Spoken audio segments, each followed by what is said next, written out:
네, 안녕하세요. 동인천 도시재생 아카데미 선택과정의 강의를 맡게 된 서유림이라고 합니다. 오늘 제가 말씀드릴 사례는 마을 운영관리에 관련된 사례를 좀 소개를 해드리려고 하고요. 크게는 잘 아시는 상신숭이 도시재생과 그리고 수원에 있는 수원 탈덕구 행궁동 두 가지 사례를 조금 설명을 드리려고 합니다. 우선 이렇게 운영관리라고 하는 말이 좀 더 어렵기 때문에 운영관리라고 하는 말을 왜 하게 됐냐라고 하는 것들을 좀 돌이켜서 들어가 보면 결국에는 도시재생이 지속 가능한가? 라고 하는 것, 그리고 이 도시재생이 지속 가능하게 되려면 어떻게 해야 되는가? 라고 하는 거에서 사실 출발한다고 생각을 하는데요. 그 얘기를 좀 서두에 시작을 해보려고 합니다. 지금 기초과정이랑 같이 병행해서 들으신다고 하셔서 제가 이제 이 과정을 설명을 드릴 때 좀 많이 드리는 얘기로 좀 풀어보려고 하는데요. 우선 생각하시는 도시가 무엇일까라고 하는 것들에서 도시재생을 좀 출발하려고 하면 그 어려운 쇠퇴한 도시를 어떻게 활성화할 것인가라고 하는 도시재생 특별법에 있는 얘기보다는 이게 훨씬 더 와닿으실 수도 있을 것 같은데, 결국 저는 제가 살고 있는 동네나 또는 마을이나 또는 지역이나 도시라고 하는 걸 설명을 할 때 결국엔 나한테는 상터이고 또 여기서 일하시는 분들한테는 일터이고 여기서 여가 시간을 보내시는 분들한테 놀이터라고 하는 장소가 되는 것들이 우리가 살아가고 있는 도시고 우리 동네라고도 표현하기도 하시고 지역이라고 표현하시기도 한다라고 생각을 해요. 근데 이 도시나 지역이라고 하는 것들이 결국에 어떤 요소로 구성되어 있는가를 보면 첫 번째는 결국에는 살고 있는 사람이겠죠. 생활하는 사람. 그리고 두 번째는 그런 생활이 이루어지는 장소. 그리고 마지막은 사람과 장소가 얽히면서 생겨나는 이야기들. 이 세 가지가 결국에는 우리가 살고 있는 도시를 구성하는 게 아닐까라는 생각을 하는데요. 그래서 지금 우리가 재생이라고 하는 것들을 어렵게는 쇠퇴한 도시를 좀 더 종합적으로 재활성화하기 위해서 하는 것들을 도시재생이라고 얘기를 하지만 결국에는 사람을 다시 찾아서 사람의 관계를 만들고 또는 장소를 좀 더 좋게 만들고 그리고 이 사회에서 다양한 스토리를 만들어가는 과정이 결국에는 우리가 말하는 도시재생이거나 지역재생이 아닐까라는 생각을 하면서 보고 있습니다. 근데 우리가 결국에 재생이 뭐냐라고 얘기를 했을 때 이런 표현을 많이 하죠. 같이 살고 있는 사람들 또는 그 지역을 구성하는 사람들이 공동의 문제를 찾아서 그것들을 해결해 가는 과정이 결국 도시재생이다라고 하는 굉장히 지역적인 측면에서 얘기를 하면 그런데, 그렇게 봤을 때 이 강의를 들으시는 분들이거나 또는 이 자리에 계시는 분들은 저는 개인적으로 그렇게 생각하는데 지금까지도 재생을 위한 활동을 하고 계시는 것이었다 라고 생각을 해요. 그래서 굳이 이렇게 도시재생 사업이 생겼기 때문에 우리가 도시재생을 하고 있는 게 아니라 우리는 늘 도시재생이라고 할 수 있는 활동들을, 지역을 재생시킬 수 있는 활동들을 늘 하고 있었던 건데, 큰 도시재생 사업이라고 하는 그걸 만나게 된 시점이 지금인 거고, 지금 그걸 하고 계시는 거고, 그래서 그것들을 좀 기반으로 봐주시면 좋겠다라는 생각이 듭니다. 잘 아시겠지만 이런 도시재생을 통해서는 굉장히 다양한 것들을 하실 수 있죠. 동인천역에서 많이 하시는 지역의 스토리를 발굴하시는 작업, 그래서 역사적인 또는 문화적인 가치를 많이 발굴해내시는 것도 재생사업의 일환으로 하실 수 있는 거고, 가장 쉽게는 물리적인 환경을 개선하는 것, 주택을 개량하는 것, 공공시설들을 좀 더 필요한 시설들을 많이 만들어내는 것, 이런 물리적인 측면, 오늘 아까 말씀드렸던 공동체 활성화, 그리고 최근에는 사실은 사회경제적인 활성화도 굉장히 중요하게 생각하죠. 재생사업으로 생겨났던 자산들을 활용해서 어떻게 조금 더 지역사회가 다시 돌아갈 수 있도록 할 것인가, 지역경제를 활성화할 것인가, 이런 부분들도 굉장히 중요한 요소로 됩니다. 크게 이렇게 세 개만 나눠질 뿐인 거지 사실 정답은 없는 것 같아요. 그 지역을 재생할 수 있는 걸 하려면 어떤 사업을 해야 된다라고 하는 거는 정해진 건 아니고, 그 동네에서 그 지역에서 필요로 하는 의제들을, 정말 필요한 일상이랑 관련된 필요한 것들을, 문제들을 해결해 나가는 것. 어떤 측면에서는 복지일 수도 있는 거고, 어떤 측면에서는 정말 환경적인 측면일 수도 있는 거고, 어떤 측면에서는 정말 주거일 수도 있는 거고, 이런 정말 우리의 삶과 관련된 다양한 분야들을 재생사업으로 개설해 나갈 수 있다라고 하는 측면입니다. 근데 그렇다지만 도대체 재생은 누가 하는 거냐라고 얘기를 하면, 사실 초반에 도시재생 사업은 주민이 주도하는 거다, 이런 말을 굉장히 많이 했어요. 근데 참여하시는 분들의 얘기를 들어보면 주민이 다 할 수 있는 건 아니잖아 라고 하는 말씀 굉장히 많이 하시잖아요. 그래서 결국에는 주민 또는 그 지역에서 생활을 영위하시는 분들이 중심축이 되긴 하지만 정말 다양한 전문가들 그리고 지역 단위의 행정들, 예를 들면 주민센터, 구청, 크게는 시청일 수도 있고 이런 행정 단위들, 그리고 원래 활동하고 계시던 지역의 다양한 지역의 기반을 둔 활동가들, 활동단체들, 이런 분들이 사실 좀 협력을 해서 진행하는 것이 재생사업이 아닐까라고 생각을 합니다. 저는 이 단어를 사실은 지역 중심이라는 표현으로 많이 불러요. 지역의 다양한 주체들을 같이 연결을 해서 하는 사업이 도시재생사업이다 라고 하는 표현을 많이 합니다. 지금 주민분들이 어떻게 역할을 하시고 나중에 운영관리에 참여하시게 되느냐라고 하는 사례를 설명을 해드리려고 하기 때문에 우리가 재생사업에서 주민이 어떤 역할을 하기를 기대하는가, 목표로 하고 있는가라고 하는 것들 조금 설명을 드리면, 대부분의 이런 구조를 운영을 하시죠. 현장의 지원센터, 지금 제가 이 말씀을 드리고 있는 동인천역 현장지원센터가 있듯이 현장에 조금 기반을 두고 주민분들 좀 더 가까운 곳에서 좀 현장에서 조율을 해주시고 의견을 수렴하시고 다양한 사업을 실행하시는 전문 기관인 현장지원센터가 있고요. 그리고 아래쪽을 보시면 이 사업을 또 하시는 중심 주체가 되는 행정이 또 있죠. 왼쪽을 보시면 더 중요한 주체인 지역주민이나 지역주체가 있죠. 그래서 크게는 우리 지역주민이나 지역주체는 주민협의체라고 부르기도 하고, 공모사업을 참여하시는 뭐 주민모임이실 수도 있고, 아니면 사업별로 참여하시는 사업별 주민모임이실 수도 있겠습니다. 그리고 제일 오른쪽에는 전문가 그룹도 있죠. 전문가는 도시도 있고, 건축도 있고, 경제도 있고, 역사문화도 있을 거고, 최근에 이제 영상, 뭐 이런 다양한 전문가분들이 재생에 참여를 하고 계십니다. 여기서 좀 중요하게 말씀드리고 싶은 건, 주민이라고 한 그룹도 한 그룹이 사실은 아니에요. 주민 안에도 그냥 거주하시는 분, 상인분, 학생, 근데 또 보면 세입자, 소유자, 아주 다양한 분들이 있기 때문에 저희가 주민이라고 말하지만 주민도 굉장히 여러 가지 생각을 가지신 분들이 있고요.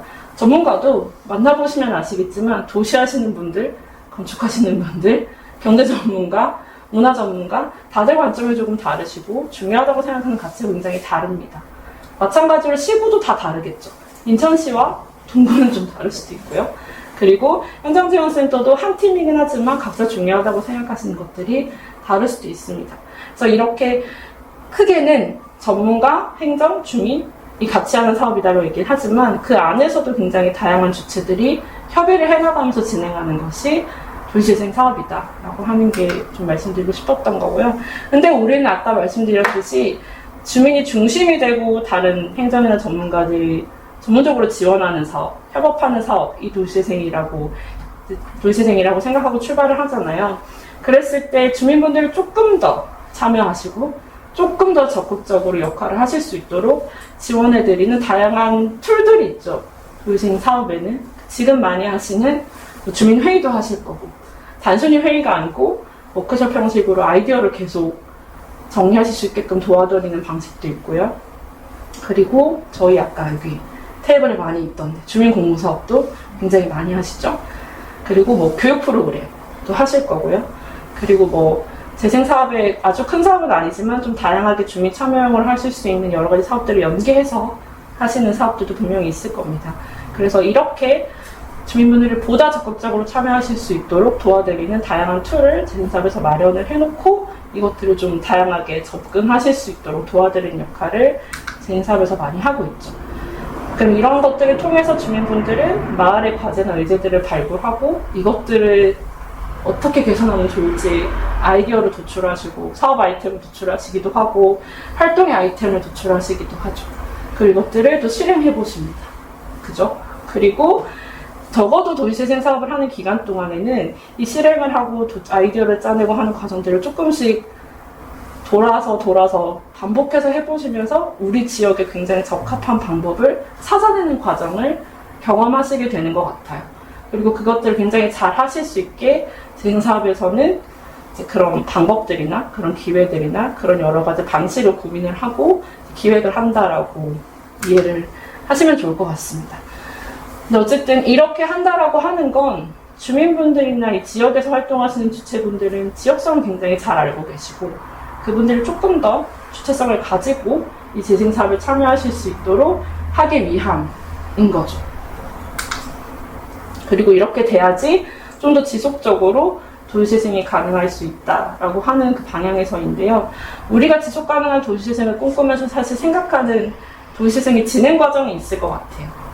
그래서 지금 보통은 사전에 준비하는 단계, 그리고 재생사업지로 선정이 되고 나서 활성화 지역으로 선정이 되고 나서 계획을 수립하고 사업을 실행하는 단계, 그리고 맨 마지막으로 자력재생 단계, 이렇게 네 가지로 크게 나누는데 우리가 운영을 한다라고 얘기를 하는 단계는 사실은 자력재생 단계인 것 같아요.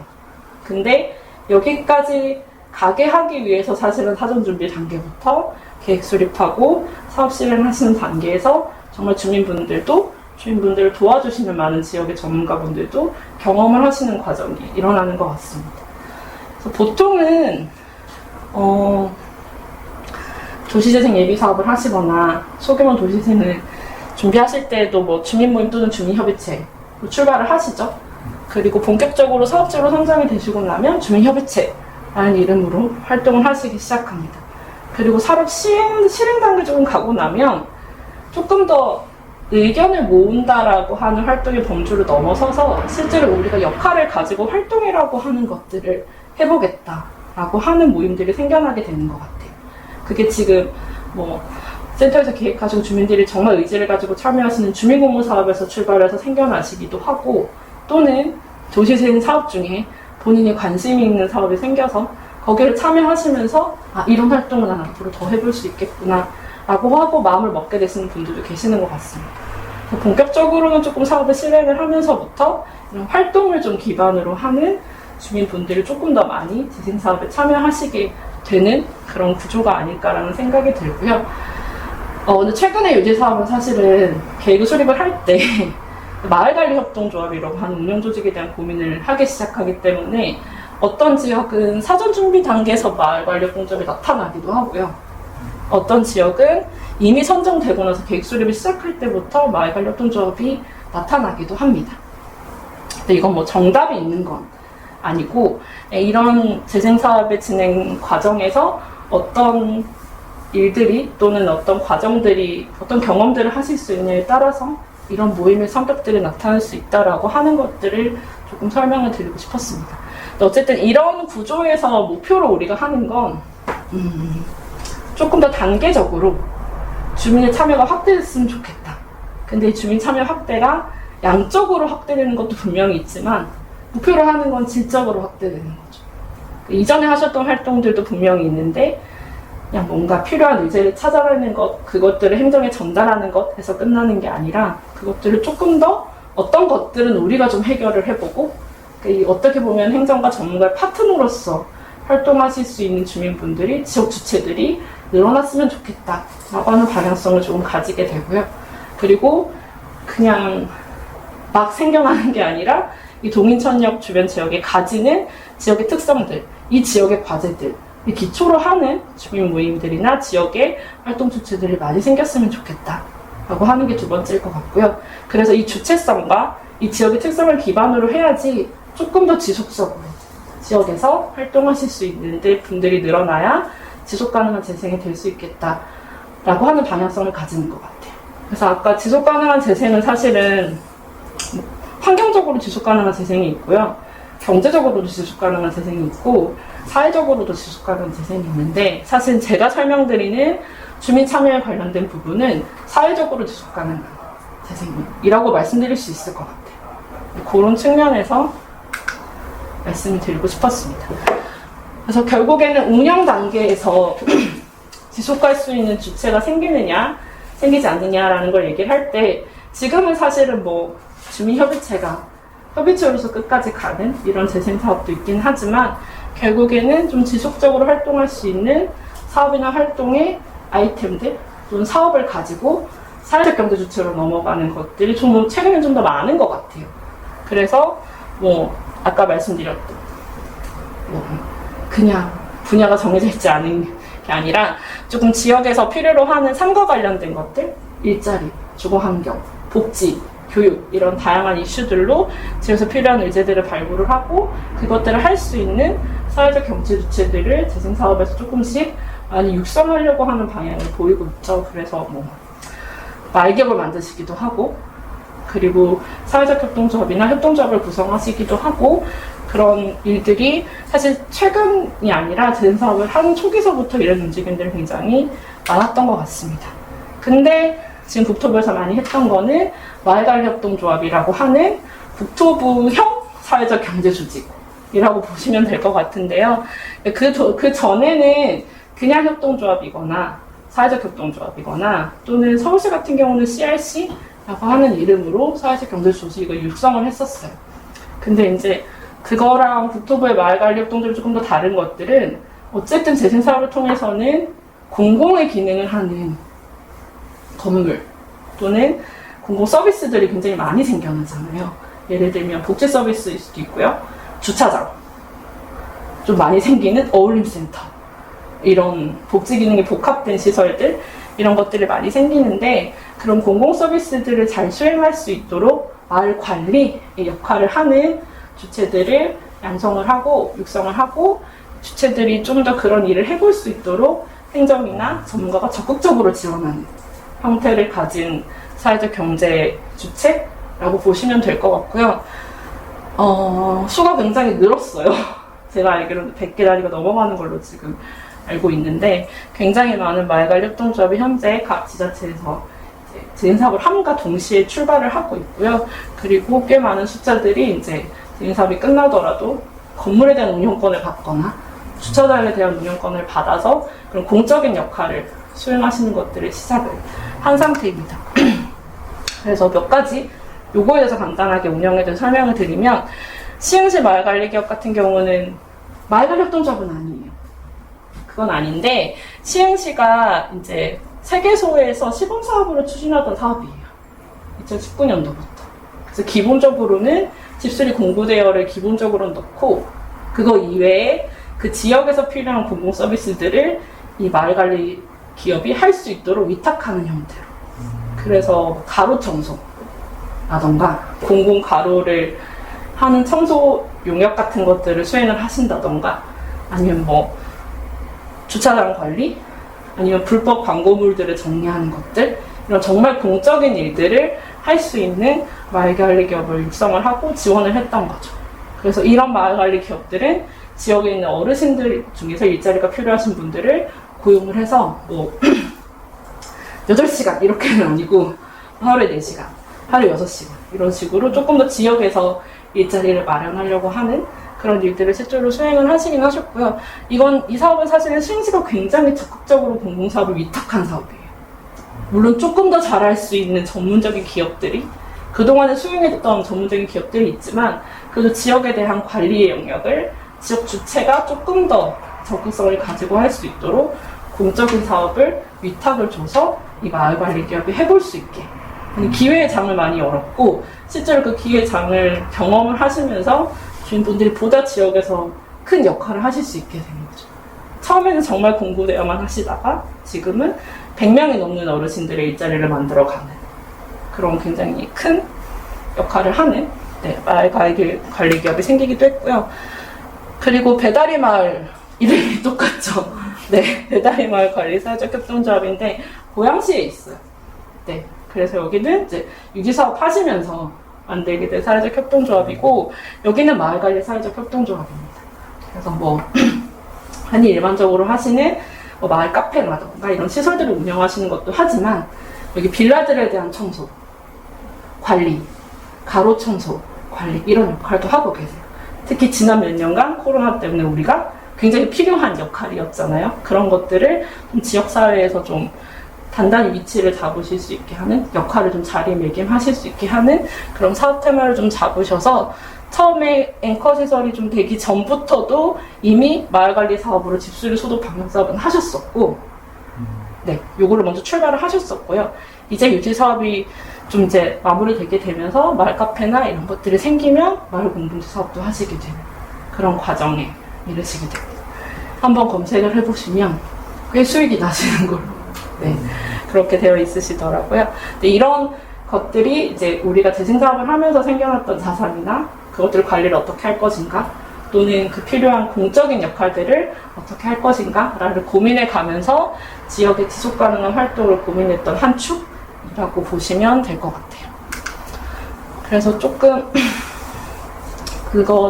요 일반적인 사안들을 좀 넘어서 조금 구체적인 마을운영 관리 사례를 설명드리려고 하는데요. 첫 번째는 창신승인 도시진 선도지역입니다.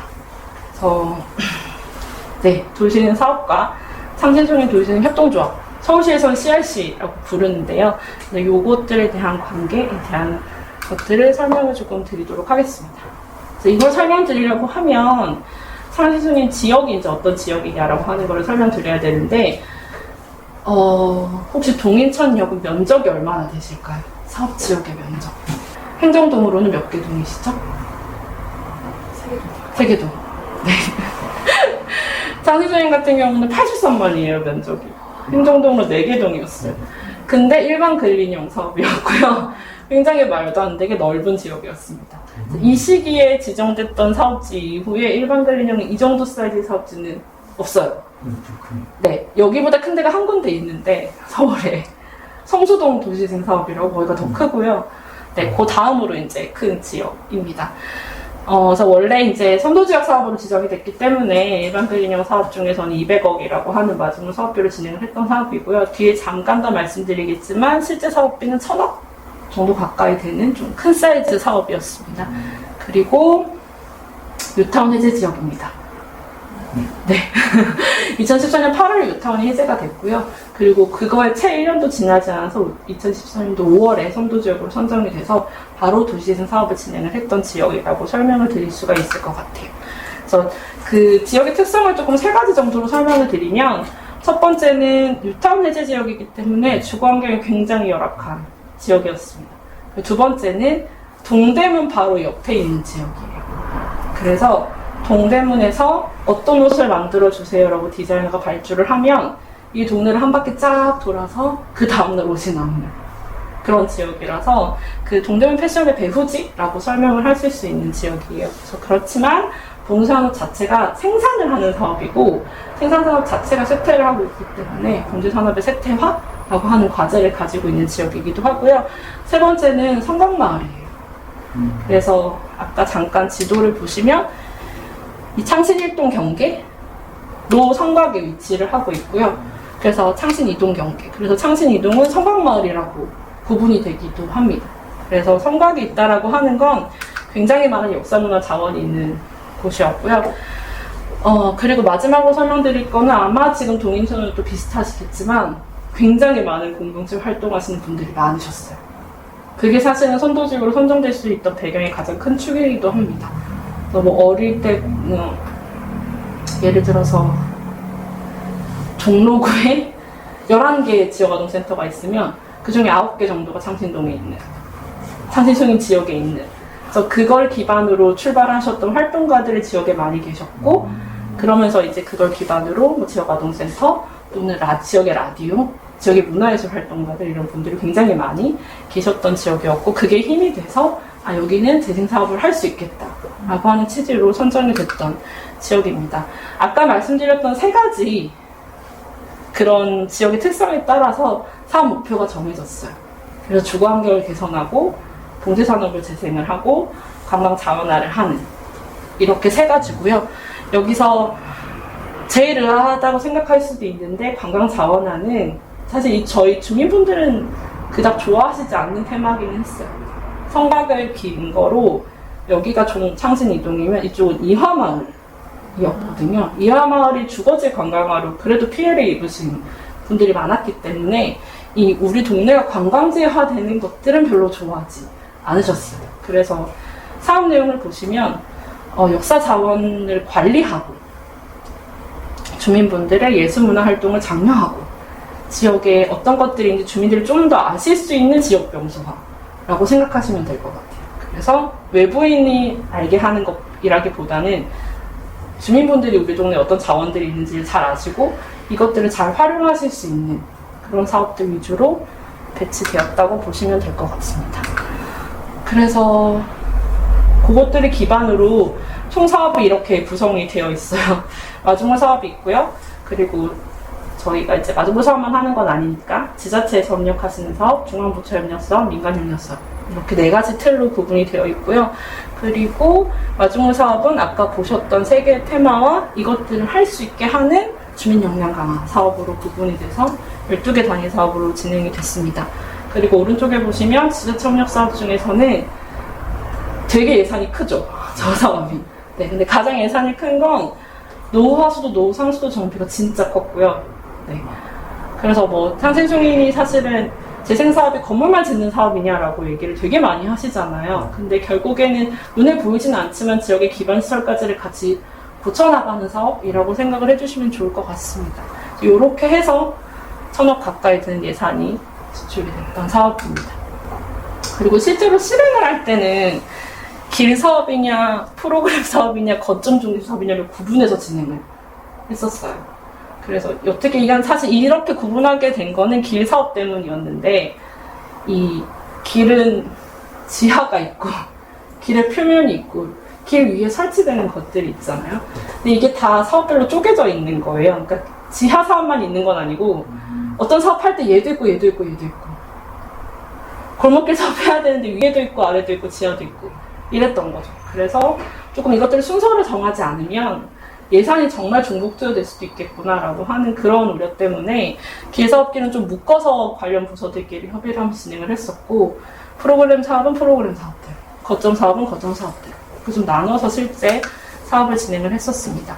그리고 청생중인 역시 아까 잠깐 설명드렸던 가장 기본적인 협력 체계를 좀 구축을 해서 진행을 했고요. 특히 좀 특징적인 건 주민협의체가 동이 4개였잖아요. 사슬 1, 2, 3동, 승리 1동 동별로 있으셨어요. 네, 그래서 동별로 많은 동은 100명이 넘어가는 동이 있고, 적으시면 100명 좀 미만이 되시는 동이 있고, 그런 동별로 현황사는 굉장히 달랐기 때문에 좀 동별로 운영했던 특성을 가지고 있습니다. 그리고 보통은 이제 활성화 계획을 수립할 때 주민분들의 활동이 굉장히 많으신데, 이게 결국에는 개별 사업을 진행을 할 때도 주민분들의 의견 수렴이 필요한 사업이 있고 그렇지 않은 사업이 있다라고 하면 주민분들의 의견 수렴이나 주민분들의 역할이 필요하다라고 생각되는 사업은 이제 그 개별 사업의 준비나 계획이나 시공이나 유지 관리를 할 때도 사업별로 주민 모임이나 또는 주민협의체랑 같이 이제 회의를 하면서 이것들이 나중에 어떻게 유지 관리 될 것인가 라고 하는 것들을 좀 같이 논의를 하면서 사업을 진행을 했던 사업입니다. 그리고 이 지도는 3개를 보여드릴 건데, 이 지도는 이제 결국에 사업이 다 끝나고 나서 우리가 이 청년중인 도시생활 사업으로 뭐가 바뀌었냐 라고 하는 것들을 표기했던 지도예요. 그래서 이게 사업이 끝나기 한 6개월 전쯤에 재생사업 끝나면 뭐 하지? 라고 하는 고민을 했었거든요. 그때 이미 창신중이는 나중에 소개시켜드릴 창신중이 도시 협동조합이 만들어진 상태였고, 그러면 그 주민협의체나 주민분들을 중심으로 된 이 CRC라고 하는 그룹이 재생사업이 끝나고 나면 어떤 활동을 계속 해가야 되지라고 하는 과제를 발굴해가는 과정을 할 때, 그 전에 그럼 우리가 지금까지 뭘 했는지를 정리해야겠다라고 하는 취지에서 진행을 했던 거고요. 그래서 이렇게 길을 어떻게 어디까지를 붙였다라고 하는 것들을 좀 표기해서 주민분들이랑 같이 논의했던 사안입니다. 그리고 이거는 거점이라고 해서 집수리는 어느 집이 했고 어디에 어떤 공간이 생겼고 라고 하는 것들을 주민분과 같이 정리하고 현장 가서 잘 됐는지 안 됐는지 살펴보고 이렇게 했던 사업이고요. 그리고 이거는 공모사업들을 몇 개소나 했는지, 우리가 교육을 몇 번이나 받으셨는지, 그리고 협의체는 어떤 활동을 하셨는지 같은 것들을 한번 정리했던 그런 자료입니다. 그래서 요것들을 이 다음에 정리된 자료들을 토대로 요거 다음에는 이제 어떤 것들을 할지를 계획 수립하는 과정을 했었는데, 그것들을 하면서 다음 진행 사업이 끝나고 나서 이제 다음 생겨난 주민분들이 어떻게 활동하실 건지에 대한 방향성을 좀 잡으시는 그런 과제로서 진행을 하게 됐습니다. 네. 그래서 좀 이제 구체적인 얘기들을 드리려고 하는데요. 그 상대적인 도시재생으로 형성된 공간들이 어떻게 운영되고 있는가라고 하는 설명을 드리려고 합니다. 우선은 그러려고 하면 재생사업 이전의 지역에 어떤 공간들이 있었냐라고 하는 것들을 조금 설명드리려고 하는데요. 여기가 아까 말씀드렸던 창신 1동, 2동, 3동, 숭인 1동이면 원래 공간은 창신 2동을 중심으로 굉장히 많이 형성되어 있었습니다. 그래서 창신 길을 중심으로 지금 지역 주체들이 원래 기존에 운영하시던 공간들이 굉장히 많았어요. 그리고 주황색은 보시면 아시겠지만 행정이 운영하고 있는 공공시설이라고 보시면 되고요. 네, 재생사업을 하면서 이 기존에 있던 시설들을 고려해서 신규 시설들을 조성하기 시작했습니다. 그래서 왼쪽에 있는 게 지역 전체를 대상으로 하는 시설이라고 보시면 될 것 같고요. 오른쪽에 있는 게 각 동별을 대상으로 하는 공간이라고 보시면 될 것 같아요. 그래서 왼쪽에 있는 거는 좀 규모가 큰 시설들이고요. 오른쪽에 있는 시설들은 굉장히 작은 규모. 주민분들이 운영하실 수도 있다라고 고려해서 조성했던 시설들이기 때문에 작은 규모라고 보시면 되겠습니다. 그래서 아까 말씀드렸듯이 조금 지역의 전체적인 공간들을 고려를 하고 그동안 주민분들이 필요하다라고 말씀 주셨던 그런 시설들의 특성들을 조금 고려를 해서 동별 배치를 했었고요. 구획을 할 때도 조금 복합화할 수 있는 것들, 주변에 있는 시설들이랑 어떻게 연계하면 좋을지 이런 것들 좀 고려를 하면서 조성을 하게 됐습니다. 대표적으로는 이제 이런 시설들이 조성이 되어 있는데요. 제가 아래쪽에 적어놓은 걸 한번 보시면 어떻게 운영되고 있는가를 보실 수 있을 것 같아요. 그래서 사실 창신순위는 운영 형태가 너무 다양합니다. 공간이. 어떤 건 주민들이 전체를 운영하시는 케이스가 있고요. 어디는 주민이랑 전문기관이 같이 운영하시는 사례들도 있고요. 그리고 행정이랑 주민이 같이 운영하시는 사례들도 있고요. 그리고 전문기관이 그냥 운영하는 사례들도 있습니다. 이렇게 다양해지는 건 이 시설들이 어떤 기능을 담고 있고 어떤 프로그램을 담아내느냐에 따라서 달라지는 거라고 보시면 될 것 같아요. 그래서 기본적으로 공동체 활성화라던가 주민분들이 발굴했던 지역 의제를 바탕으로 활동을 해나가고 사업을 해나가시는 공간은 주민분들이 운영을 하시는데 예를 들면 봉제역사관처럼 좀 더 전문적으로 봉제에 대한 지식이 있고 전문적으로 봉제 산업이나 이런 것들을 아카이빙 할 수 있고 이것들을 컨텐츠화 할 수 있는 그런 부분은 이제 전문기관이 위탁해서 운영하는 형태. 그리고 지역의 복지시설들, 예를 들어서 뭐 다문화 가정을 지원을 한다거나 이런 공공 서비스를 제공하는 시설은 행정이 일부 위탁해서 행정이 이제 직영을 하고 일부는 필요하면 위탁해서 운영을 하는 형태. 이렇게 건물에 어떤 기능이 담기느냐에 따라 이것들을 어떻게 운영할 거고 누가 운영할 거고 라고 하는 것들을 조금 고민을 해서 진행을 했습니다. 그래서 그 중에 주민분들이 운영하시게 되는 공간 같은 경우에는 사실은 아까 사례 중에서 백남준 카페랑 창신 2, 3동, 숭인 1동 이 4개 공간을 출발을 했었는데요. 결국에는 창신 3동의 공간은 주민분들이 운영하시지 않고 지금은 여성사박물관이라고 해서 전문기관이 운영을 하고 있습니다. 결국에는 3개의 공간들을 주민이 중심이 돼서 운영을 하고 계시는데 이렇게 우리가 운영을 할 수 있겠다라고 준비를 시작하셨던 공간들은 처음부터 이 공간을 운영할 목표를 가지고 모임을 구성을 하고 이분들이 어떻게 운영하면 좋을지 운영을 하려면 우리는 실무적으로 어떤 것들을 준비해야 되는지 이런 것들을 논의하시고 교육도 받으시고 정말 실험도 해보시고 하시면서 운영을 좀 준비하셨던 그런 거라고 보시면 될 것 같아요. 그래서 이런 과정을 거쳐서 재생사업이 끝나고 나서는 많이 늘었죠. 공간이. 네, 그래서 기존에 있던 시설들과 더불어서 재생사업을 통해서 필요한 기능들이 조금 더 지역 안에 조성이 됐다라고 보시면 될 것 같고요. 이 과정을 통해서 사실 행정이 조성한 것, 재생사업으로 조성된 거 말고도 기존에 활동하시는 주체분들 또 다른 공간을 만드시거나 했던 케이스도 굉장히 늘어서 사실 공간 자원이 굉장히 늘어났던 지역이라고 보실 수도 있을 것 같습니다. 그 중에 조금 디테일하게 한 가지를 더 설명을 해드릴게요. 여기는 백남준 기념관이라고 하는 곳이고요. 창신동에 백남준이라고 하는 유명한 아티스트가 예전에 사셨대요.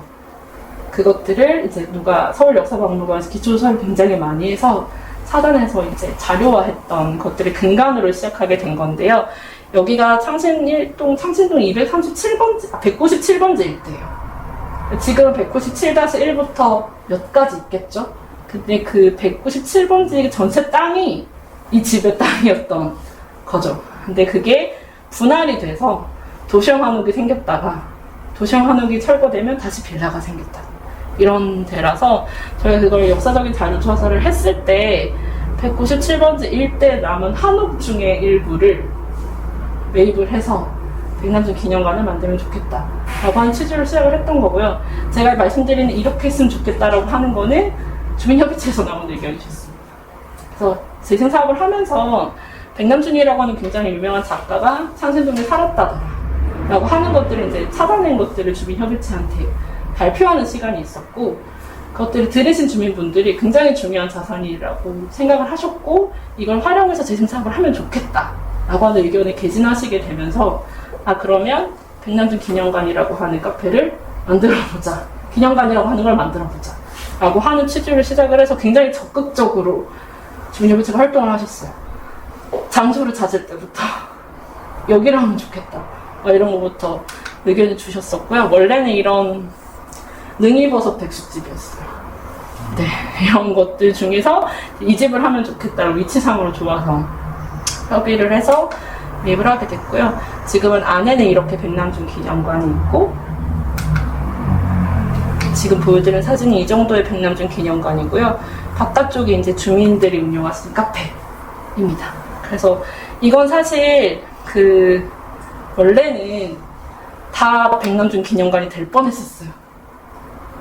네, 그래서 아까 말씀드렸듯이 상신일동 공간계획단이라고 하는 공간 운영에 관심 있으신 분들이 모여 계셨는데, 이걸 설계하시기로 한 설계 건축가 팀이랑 주민분들이 이제 같이 의견을 조율하는, 논의를 하는 자리가 있었는데, 그때 이제 회의를 하시면서 일부 공간은 주민이 좀 운영했으면 좋겠다라고 하는 의견을 주민분들이 내셨고, 이 계획을 수립하던 데 시립미술관이었거든요. 시립미술관과 그 건축가 분들도 좋은 생각이다라고 하셔서, 그래서 협의하는 과정에서 여기가 백남준 기념관으로, 그리고 이 공간을 주민분들이 운영하시면 되겠습니다 라고 해서 출발을 하게 됐습니다.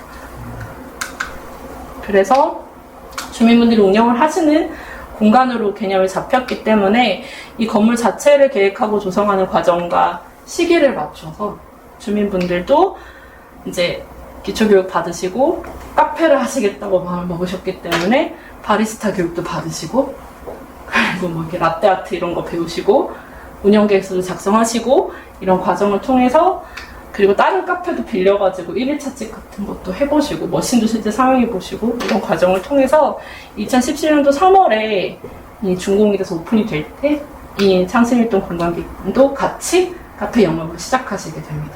그래서 이렇게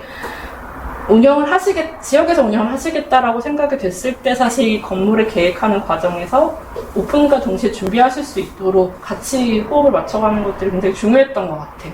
그리고 그 뒤로는 이제 운영을 하시게 되면 운영에 대한 규칙을 만드셔야 되니까 어떻게 역할을 나눌 것인가, 그리고 이 카페가 수익이 생기면 어떻게 사용할 것인가, 그리고 이 멤버가 끝까지 가지 않고 누군가는 새로 들어오고 누군가는 나갈 텐데, 그럼 누군가가 들어왔을 때 재생사업에 대한 이해를 어떻게 할 것인가 하는 것들에 대한 것들을 조금 고려하시면서 운영 규정을 작성을 하셨던 곳이기도 합니다. 그리고 좀 초기에는 그 백남준 기념관 뿐만이 아니고 다른 지역이랑 연계를 해서 동네 안에 있는 다른 건물과 연계를 해서 투어 프로그램을 만드시기도 하고, 지역에 투어를 하시고 여기 오셔서 백남준에 대한 설명을 들으시고 커피도 드실 수 있게 하는 그런 프로그램을 짜기도 하고, 이런 것들을 좀 기획을 하시면서 진행을 하셨었습니다. 그래서 사실 백남준 기념관은 조금 좋았던 걸 설명을 해드리면, 재생사업이 끝나기 전에 공간이 완공이 됐어요. 재생사업은 2017년도 12월에 끝났는데 공간은 17년도 3월에 완성이 된 거죠. 그래서 현장지원센터나 전문가분들이 주민분들이랑 좀 같이 좀 더 고민을 할 수 있을 때 완성이 돼서 주민분들께도 정말 조금 힘이 더 드릴 수 있었고, 주민분들도 운영하시면서 어려운 것들을 조금 더 많이 상의를 하실 수 있어서 그런 것들이 조금 도움이 많이 됐던 시설인 것 같아요. 재생사업을 하시면 그 공간들이 사실은 사업 기간 내에 완공되는 게 쉽지 않기 때문에 좀 그런 요소들도 운영을 준비하실 때 좀 중요한 지점이 아닌가라는 생각이 들고요. 그리고 두 번째는 해설사. 양성 많이 하시죠.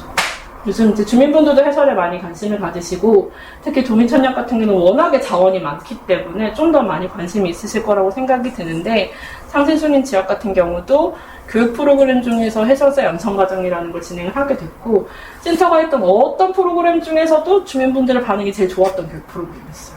워낙에 역사적인 자원에 대한 자부심들도 있으시고 관심도 많으셔서 제 말씀을 드리는 건 도민서도 굉장히 비슷하실 것 같아서, 네, 그러셔서 교육을 좀 하시면서 진행을 했고요. 심화 과정을 하시고 2017년도 하반기부터 본격적으로 이제 프로그램화해서 활동을 하셨고, 이때 활동을 하실 때 만들어졌던 지역의 공간들도 같이 연결을 해서 투어 프로그램이 만들어지는 그런 과정을 겪었습니다. 그리고 꼭대기 장터라고 해서 그 창신동의 가장 높은 지역에 있는 어린이 공원에서 한 달에 한 번, 정말 많이 하실 때는 한 달에 한 번, 적게 하실 때는 분기별로 한 번 이렇게 운영하셨던 장터인데요. 아주 어렸을 때 기억에 허허 벌판이 꼭대기에서 장이 막 생겼다가 단속이 들어오면 장이 없어지고 이랬던 기억이 있으시대요. 창신동 주민분들. 그래서 저희 공모사업 하시던 중에 이걸 하면 좋겠다라고 이렇게 제안을 하셔서 꼭장이라고 꼭대기 장터를 운영을 하셨고요. 사실 이거 운영을 할 때 그냥 판매만 하는 게 아니고 온 지역에 있는 모든 단체들의 발표회 장 같은 느낌이었어요. 연극을 하시기도 하고 노래를 부르시기도 하고 아이들이 뭐 시를 배웠던 걸 낭송하기도 하고 이런 발표회 장이 되면서 조금 지역 주민이나 단체의 참여가 계속 확산되는 그런 행사로 연결이 됐었고요. 이 꼭대기 장터를 주로 기획했던 창신동에 원래 창신마을넷이라고 하는 네트워크가 있었습니다. 그래서 이 단체는, 이 네트워크는 조실생 이전에 비해서 조실생을 하면서 더 많은 주체들을 좀 같이 참여를 하게 되는 지역의 네트워크로 됐어요. 지금은 사실 이 규모로 운영되고 있지는 않은데, 물론 그리고 재생사업 이후에 참여하게 된 더 단체들이 다 재생사업 덕입니다는 아니겠지만 재생사업을 하면서 좀 벌어졌던 여러 가지 사업을 통해서 발굴된 팁들도 있었고요. 그런 것들이 기회가 돼서 창신마을넷이랑 연결됐던 것들도 있었습니다. 그래서 뭐 공간을 잘 운영하는 것도 굉장히 중요하지만 원래 기존에 있던 지역들의 네트워크가 얼마나 더 확장이 되고 단단해지고 하는 것도 마을 운영이라는 측면에서, 재생사업 이후라는 측면에서 굉장히 중요한 요소라고 생각이 듭니다. 그래서 어쨌든 이런 재생사업을 끝나는 막바지에 창신순인 도시생 협동조합이라고 하는 단체가 설립이 됐습니다. 근데 창신순인 도시생 협동조합은 2014년도에 재생사업이 시작할 때부터 들어있던 그림이에요. 갑자기 중간에 툭 튀어나왔던 그림은 아니고요. 재생사업을 하다 보면 처음에는 행정을 중심으로, 공공이 중심으로 재생사업을 운영을 하게 되지만 재생사업이 다 끝나고 나면 지역 주체가 중심이 돼서 이후에 운영관리를 할 수 있을 것이다. 그러면 진정으로 주민이 주도하는 도시 사업을 할 수 있을 것이다. 라고 하는 취지로 진행을 했던 거고요. 처음에 계획을 이렇게 수립을 했었습니다. 그리고 너무나도 이게 자연스럽게 참여하시는 주민분들한테 인지가 된 상태로 계속 재생사업을 시작을 하게 돼서 2016년도 말에 2017년도면 사업이 끝나는데 이제 어떻게 하지? 어떻게 준비하지? 이런 논의를 협의체에서 회의를 하실 때 그럼 우리 뭔가를 만들어 봐야지라고 하는 의견이 개진되기 시작해서 그때부터 준비를 하셔서 2017년도 5월에 도시생협동조합이 설립이 되게 됩니다. 그래서 처음에는 공간 운영이나 수익 상출 사업을 하고 그리고 지역에서 필요한 지역 사회 서비스를 해서 여기서 수익을 벌어서 지역에 필요한 서비스를 계속 제공하고 이런 계획안 같은 것도 세우셨고요. 그리고 마중물 사업만 끝난 거지 아직 끝나지 않은 사업들도 있고 후속으로 들어오는 사업들도 있기 때문에 그런 추가 사업도 발굴해서 우리가 지속적으로 활동을 하겠다라고 하는 목표를 가지고 CRC가 출발을 했습니다. 그리고 처음에 출발하실 때 이제 공간을 운영하는 사업부터 시작해서 또는 교육을 한다던가 아니면 도서를 만든다던가 그리고 이제 박람회를 운영해 본다던가 이런 것들을 좀 사업 아이템으로 뿌리셔가지고 이런 조직을 구성을 해서 출발을 하셨습니다. 그 이후로 지금 꽤 시간이 많이 흘렀죠. 5년 정도가 흘렀거든요. 한인숭이 CRC는 설립된 이후에. 지금 현재는 아까 사례로 말씀드렸던 백남준 기념관을 비롯해서 창신 이동의 주민공동유흥시설, 숭인 1동의 주민공동유흥시설을 운영을 하고 계시고요. 지금 기념관 카페랑 회오리 마당, 수승원은 운영팀이 있으세요. 근데 이 팀이 각 동 주민협의체에서 출발하신 팀이에요. 창신 1동 주민협의체에서 출발하신 팀이 백남준 기념카페를 운영하고 계시고, 이동의 주민협의체에서 출발하셨던 공간기획단이 회오리 마당을 운영하고 계시고, 숭인 1동 주민협의체에서 출발한 공간기획단이 또 숭인 1동 수수원을 운영을 하고 계십니다. 그리고 최석장 전망대를 그 CRC에서 직접 고용을 해서 직접 운영하고 계신다라고 보시면 될 것 같아요. 그리고 도의사님 교육사업으로 해설을 하신다거나 또 주제별로 필요한 교육을 계속 개발해서 하시고요. 그리고 어쨌든 재생사업이 끝나고도 지역의 재생에 관련돼서 소통할 수 있는 중심 조직으로 CRC가 있기 때문에 이후에도 서울시나 종로구가 재생에 관해서 논의할 땐 CRC랑 해서 논의를 해요. 그래서 그 위에 필요한 기념관 조성이나 기록화나 뭐 아니면 재생에 관련된 것들을 할 때도 서울시가 이제 CRC랑 같이 일을 하게 되는 게 있고요. 그리고 마중물 사업은 끝났지만 골목길을 추가적으로 개선을 한다던가 또는 거기에 시장이 하나 있는데 창신의 시장이라고 있거든요. 그래서 생활상권 육성 사업이라고 해서 시장을 활성화하는 사업에도 이제 이 CRC가 참여를 해서 어쨌든 지역 재생의 중심 주체로서 활동을 하려고 하고 있습니다. 그리고 봉제인 협력 사업이라고 해서 봉제하시는 분과 에어비앤비를 연결을 해서 에어비앤비 예약을 하면 봉제 체험 프로그램을 같이 하실 수 있도록 하는 것도 운영을 하셨던 경험이 있습니다. 지금 제가 설명드렸던 것들을 사례로 사진으로 보여드리는 거고요. 그래서 뭐 카페를 운영을 하시고 해설 프로그램도 지속적으로 운영을 하고 계시고요. 기념관도 운영하고 아까 말씀드렸던 에어비앤비 플랫폼이랑 같이 연결을 해서 봉제 체험 프로그램을 운영하시는 사업도 하고 계시고 하셨었어요. 지금은 안 하시는데 하셨었고요. 그리고 지금 주민공동시설 백남동 카페, 창신 2동, 숭인 1동 운영팀이 운영을 하다가 어렵다라고 하는 것들도 같이 이제 돌파해가는 어떤 것들이 필요한지, 회계교육이 필요한지, 아니면 뭐 이제 정산이 필요한 건지, 아니면 기획하는 능력이 좀 더 필요한 건지, 홍보가 필요한 건지 이런 것들 좀 같이 고민해서 필요한 교육도 같이 하고 계시고요. 그리고 직접적으로 아까 말씀드렸던 전망대, 얘가 카페예요, 사실은. 그래서 그 카페를 운영하시는 것도 이 주민이 중심이 된 CRC에서 하고 계십니다. 그래서 지금은 원래 설립할 때 43명이었는데 작년 기준으로 121명이에요. 조합원이 좀 더 많이 늘었고요. 그리고 재생사업을 한 직후에 출발을 할 때는 정말 주민협의체 대표님들 중심이었고요. 지금은 그래도 사업을 하시고 마을 운영을 하시다 보니 조금 더 다양한 실력을 가지신, 다양한 활동의 범위를 가지신 분들이 결합해서 하고 계십니다.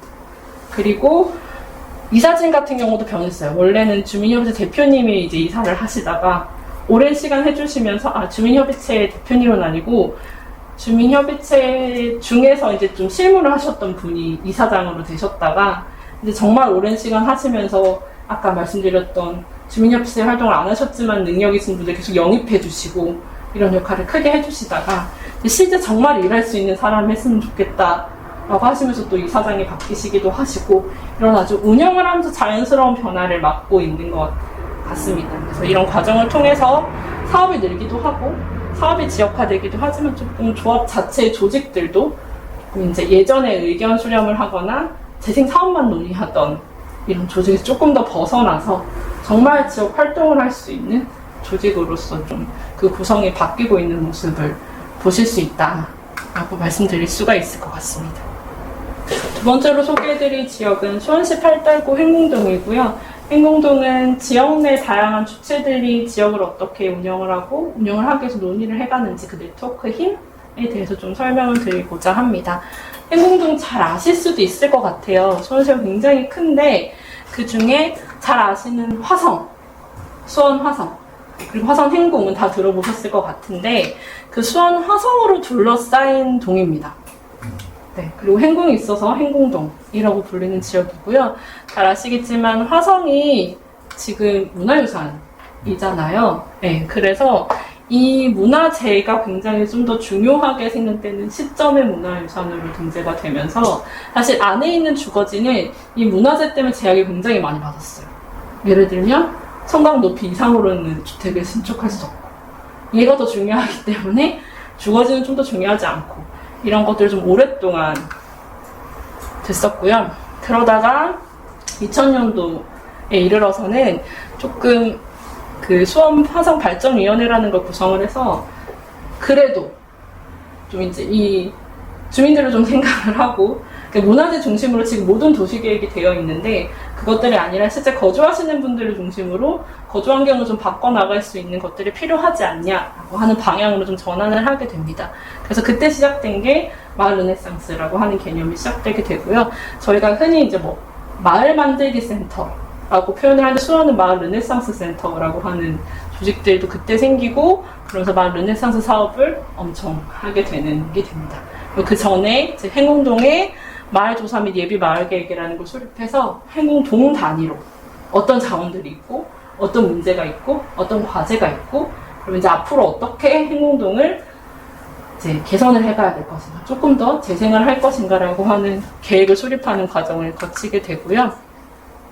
그리고 생태교통이라고 해서 좀 이제 자동차 없는 마을이라고 하는 차 없는 거리를 한 달 동안 하는 사업을 하시게 돼요.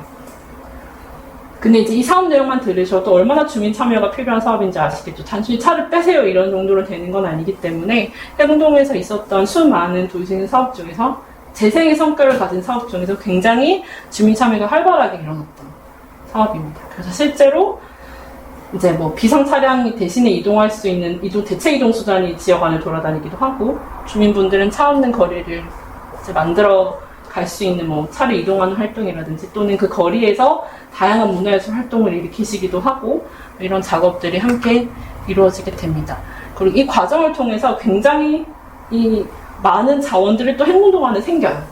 실제로 뭐 공간 자원들만 해도 이 정도로 있죠. 이건 사실 공공시설을 표현한 거거든요. 그래서 원래 없었다지만 뭐 행궁아 해꿈누리라고 보육지원시설이나 아이파크 수원시립미술관 이런 게 생기기도 하고요. 네, 그리고 구청도 신축해서 들어오기도 하고요.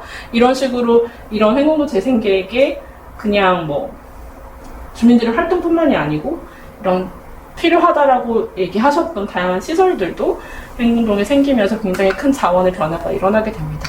그리고 아까 말씀드렸던 재생사업, 차 없는 거리, 이런 사업들을 하면서부터 그런 것들을 지원하는 시설들도 지역 안에 많이 생기게 돼요. 여기 보시면 생태교통마을 커뮤니티센터, 행궁동 도시재생지원센터, 그리고 열린문화공간, 그리고 레지던시, 이런 식으로 문화예술 활동을 좀 하실 수 있는 시설들도 그 짧은 기간 사이에 굉장히 많이 행궁동에 생기게 됩니다. 아까 말씀드렸던 주민들을 중심으로 하는 르네상스 계획을 하겠다라고 하고 나서 그 마을 공모사업처럼, 마을 만들기 공모사업처럼 마을 르네상스 공모사업이라고 하는 것들을 추진을 하게 됩니다. 근데 행궁동을 보시면 숫자가 엄청나죠. 이게 사실 전체 연도도 아니거든요. 2010년도 초반부터 한 2016년 정도까지 참여하신 단체인데, 행정동 하나에 56개 추진 주체랑 86개 사업 추진이 돼요. 근데 이게 사실은 수원시 전체에 엄청난 수거든요. 네, 그러니까 구 하나가 보통 하는 숫자 정도가 지금 동 하나가 하는 다른 구랑 비교를 해보면, 그래서 엄청나게 활동력 있는 단체들과 그 단체가 가지고 있는 의제들과 그걸 해결하려고 하는 의제가 굉장히 높았던 동이라고 보시면 돼요. 그래서 이런 의지가 있기 때문에 사실 후속적으로 이런 사업들이 계속 일어날 수 있었던 동이기도 한 거죠. 그래서 마을 르네상스부터 시작해서 생태교통, 그리고 지금 행정예술 이렇게 만들어내는 자산들, 이런 것들이 더해져서 결국에는 이 마을 만들기 협의회라고 하는 것들이 만들어지게 됩니다. 사실은 이거는 행궁동에서 만들어야겠다라고 해서 만든 건 아니고요. 지금 저희가 주민자치위원회가 변경되고 있잖아요. 그러니까 숫자가 늘어나잖아요. 예를 들면 뭐 10명 있던 거 지금은 10명 정도로 늘어나고 있거든요, 지금. 근데 그거랑 유사하시다고 보면 될 것 같아요. 그래서 좀 마을에서 실제로 다양한 경험을 하시고 계신 분들이 협의회를 조금 구성을 해서 기존 주민자치회에서 했던 활동보다 조금 더 넓게 활동을 할 수 있도록 만들어진 협의회인데, 실제로 마을 만들기 사업들, 공모사업 같은 것들을 1차적으로 여기서 자체 평가를 하고 뭐 선정을 할 수도 있고, 이런 정말 지역 내 의결의 이 기능을 일부 가진 단체였어요. 근데 사실 다른 동들은, 수원시 다른 동들은 조금 더 주민자치위원회라던가 통장협의회처럼 직능단체 경험이 많으신 분들이 조금 더 들어오셨다라고 하면, 행궁동은 그 정말 예전부터 활동해 오셨던 다양한 분야의 활동 주체들이 계셨기 때문에 기존 직능 조직 말고도 활동을 하셨던 분들도 다양하게 참여를 해서 마을 만들기 협의회를 구성을 하시게 됩니다. 그래서 그 뭐 위원장님 이렇게 있고, 장안문과 팔달문과라고 해서 팔달문이 남문이에요. 장안문이 북문이거든요. 행궁동의 북쪽과 남쪽 분과로 나누고, 이 분과에서도 각자 논의하고 싶은 걸 논의하고, 또 협회 전체적으로도 지역 단위로 좀 조율하고 싶은 것들을 논의해 가는 이런 구조로서 이해하게 됩니다. 그리고 이후에 이제 도시재생 사업이라고 해서 행궁동 도시재생 사업이 진행이 되고 있어요. 네, 그래서 행궁동 도시재생 사업은 아까 그 전체 행궁동 중에서 전체는 아니고 오른쪽에 아래쪽. 네, 아까 행궁동을 이렇게 4등분을 굳이 한다라고 하면 오른쪽에 아래쪽을 지금 재생 사업을 하고 계신, 요렇게 들어오기도 됩니다. 근데 이렇게 많은 사업들을 하고 많은 주체들이 생기고 나서 결국에 2019년이 돼서 주민분들이 고민하셨던 건 앞으로는 덜 뭘 해야 되지? 라고 하는 고민을 하셨던 것 같아요. 그래서 이것들이 지금까지 우리가 했던 활동이나 지금까지 행정과 협의하면서 같이 했던 사업들이 지역에서 어떻게 인식되고 있지라고 하는 궁금증을 가지시기 시작했고, 그걸 좀 알아보고 싶다. 그리고 앞으로 뭘 하면 될지가 너무 우리가 궁금하다라고 하는 그런 의문점을 가지고 2019년도에 마을 계획을 다시 수립을 하시게 되는데요. 이때 마을 실천단이라고 해서 94명의 주민분들, 그리고 마을 계획 기획단이라고 해서 20명이 모여서 이 20명이 직접 주민분들한테 물어보고 싶은 것들에 대한 설문지를 만들고 직접 물어보시러 다니셨어요. 그래서 지금까지 했던 수많은 재생 사업들을 어떻게 인식하고 계시는지, 그리고 이걸 계속해야 할지, 그 다음에는 뭐가 필요할지, 이런 것들을 정말 한 9개 분과 정도 주제로 질문을 만들어서 그것들을 이제 주민분들 직접 가서 물어보시고, 그것들을 조사해서 결과 정리를 하시고, 그리고 최종적으로는 투표를 해서 앞으로는 이런 사업을 해야 되겠구나 라고 하는 것들을 정리하시는 과정을 진행하셨던 사업입니다. 그래서 주민 368명 정도 의견을 드려서 정리를 했던 거고요. 그래서 이렇게 주민총회라고 하는 거를 빌어서 조사했던 거에 대한 공유도 하고 앞으로 어떻게 하면 좋을지에 대한 것들을 같이 논의하는 그런 것들을 가지게 된 이게 행궁동의 이야기였습니다. 사실 앞에 말씀드렸던 상생 중인 도시재생 같은 경우는 재생 사업으로 만들어진 자산들을 어떻게 관리를 할 건지, 그리고 그 관리하는 과정에서 주민분들이 또는 지역 주체가 관리하신다라고 생각하셨을 때 재생 사업 기간 동안 어떤 준비를 하면 좋을지 라고 하는 거에 대한 설명을 좀 드릴 수 있었던 사례라고 하면, 행궁동은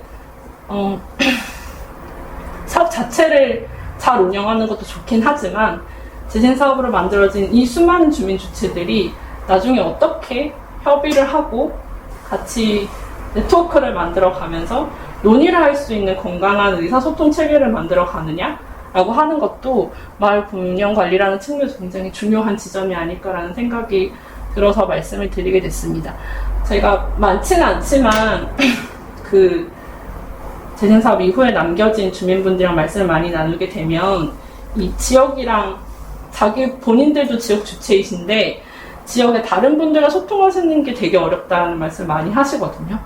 행정이랑 같이 한 공공사업의 결과물들을 본인들이 운영을 하고 계시는데 지역사회에서 다시 어떻게 그 역할을 할 수 있을지가 너무 고민이 된다라고 하는 말씀을 굉장히 많이 하시는데, 아까 뭐 창신동이나 행궁동 사례에서 보여드렸던 것처럼 조금 다양한 주체들과 계속 역할도 나눠하시고 소통을 많이 하시면서 그 지역 단위 힘을 기르시는 것들이 운영 관리에 있어서는 굉장히 중요한 지점이 아닐까라는 생각이 듭니다. 네, 여기까지 두 가지 사례를 소개해 드렸습니다. 감사합니다.